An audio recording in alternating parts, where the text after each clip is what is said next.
नमस्कार। आज हम बात करने वाले हैं भारत के इंटरनेट के भविष्य को लेकर छिड़ी एक बहुत बड़ी जंग के बारे में। जी हाँ, ये एक ज़बरदस्त टक्कर है। एक तरफ है जियो जैसी बड़ी टेलीकॉम कंपनियां और दूसरी तरफ है स्टारलिंक जैसी सैटेलाइट कंपनियां। और देखिए, इसका जो भी नतीजा निकलेगा ना, वो ये तय करेगा कि हम सब तक, मतलब करोड़ों भारतीयों तक और खासकर दूर दराज के गांवों तक इंटरनेट पहुंचेगा तो कैसे पहुंचेगा। तो आज की इस पूरी चर्चा में हम सबसे पहले तो यही समझेंगे कि आखिर ये स्पेक्ट्रम है क्या भला।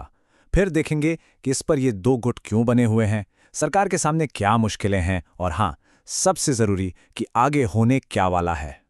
अच्छा, तो चलिए शुरू करते हैं। इस पूरी बहस के केंद्र में, मतलब जिस एक चीज़ को लेकर ये सारा घमासान मचा हुआ है, पहले उसको समझना बहुत ज़रूरी है। और सवाल बिल्कुल यही है कि आखिर खाली जगह को लेकर, मतलब हवा में मौजूद एक ऐसी चीज जो दिखती भी नहीं, उसके लिए इतनी बड़ी बड़ी कंपनियां आपस में क्यों भिड़ी हुई हैं, और सबसे बड़ी बात, इसका हम सब पर क्या असर पड़ेगा, ये जानना बहुत जरूरी है। तो देखिए, स्पेक्ट्रम असल में है क्या। ये हवा में मौजूद वो अदृश्य रेडियो तरंगे हैं, वो फ्रीक्वेंसीज हैं जिनसे सारे सिग्नल चलते हैं।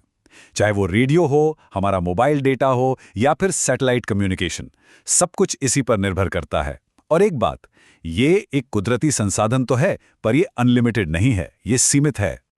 इसको समझने का एक बहुत ही आसान तरीका है। सोचिए कि ये जानकारी के लिए बना एक अदृश्य हाईवे है। जैसे सड़क पर गाड़ियों के लिए अलग अलग लेन होती हैं, है ना? बिल्कुल वैसे ही स्पेक्ट्रम में डेटा के लिए अलग अलग लेन, या कह लीजिए बैंड्स होते हैं। अब जाहिर सी बात है, जिस कंपनी के पास जितनी चौड़ी लेन होगी, वो उतना ही ज्यादा और तेज डेटा उतनी ही तेजी से भेज पाएगी। और बस इसी अदृश्य हाईवे पर कब्जे को लेकर अब भारत में दो बड़े गुट आमने सामने आ गए हैं, और इनकी सोच एक दूसरे से बिल्कुल, मेरा मतलब है बिल्कुल उलट है। तो ये सिर्फ एक बिजनेस की लड़ाई नहीं रह गई है, ये भारत के डिजिटल भविष्य को लेकर दो अलग अलग विजन की टक्कर बन चुकी है। तो ये दो खेमे कौन हैं? एक तरफ है टीम सैटेलाइट, जिसमें स्टारलिंक और अमेज़न जैसी कंपनियां हैं, और दूसरी तरफ हैं टीम टेलीकॉम, जिसकी कमान संभाल रही हैं जियो और एयरटेल जैसी कंपनियां। और अब आते हैं इस कहानी के सबसे दिलचस्प मोड़ पर। देखिए, झगड़ा इस बात पर है कि ये स्पेक्ट्रम इन कंपनियों को मिलेगा कैसे। दोनों पक्ष सरकार से इसे हासिल करने के लिए बिल्कुल अलग अलग रास्ते चाहते हैं, और मजे की बात यह है कि दोनों के पास अपनी अपनी जगह पर काफी मजबूत तर्क भी हैं। तो देखिए, यहां पर मामला पूरी तरह से बटा हुआ है। टीम सैटेलाइट यानी स्टारलिंक जैसी कंपनियां कह रही हैं कि उन्हें स्पेक्ट्रम एडमिनिस्ट्रेटिवली एलोकेट किया जाए, मतलब सरकार उन्हें सीधे सीधे दे दे। और उनका तर्क ये है कि पूरी दुनिया में यही होता है, और ऐसा करने से वो दूर दराज के गांवों तक सस्ता और अच्छा इंटरनेट पहुंचा पाएंगे। वहीं दूसरी तरफ है टीम टेलीकॉम, मतलब जियो। उनका कहना है, नहीं, स्पेक्ट्रम की नीलामी होनी चाहिए, जो सबसे ज्यादा बोली लगाए उसे मिले। उनका तर्क है कि इससे पारदर्शिता बनी रहेगी, सबको बराबर का मौका मिलेगा, और हां, सरकार का खजाना भी भरेगा। तो इन दोनों की खींचतान में मामला अब एक जगह आकर फंस गया है, और सरकार एक बहुत ही मुश्किल चौराहे पर खड़ी है, क्योंकि वो जो भी फैसला लेगी, उसका असर भारत के डिजिटल भविष्य पर बहुत बहुत गहरा पड़ने वाला है। अब सरकार के सामने विकल्प क्या है? देखिए, पहला रास्ता है नीलामी का। अगर नीलामी होती है तो सरकार को जबरदस्त राजस्व मिलेगा, ये तो पक्का है। लेकिन डर यह है कि इससे इंटरनेट की लागत बढ़ सकती है, जो हम आप जैसे कंज्यूमर्स को ही चुकानी पड़ेगी। और दूसरा रास्ता है आवंटन का, यानी सीधे स्पेक्ट्रम दे देना।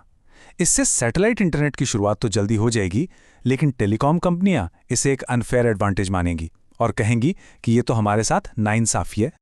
तो अब सवाल यह उठता है कि इस डेडलॉक का, इस गतिरोध का हल क्या है? आगे का रास्ता क्या हो सकता है?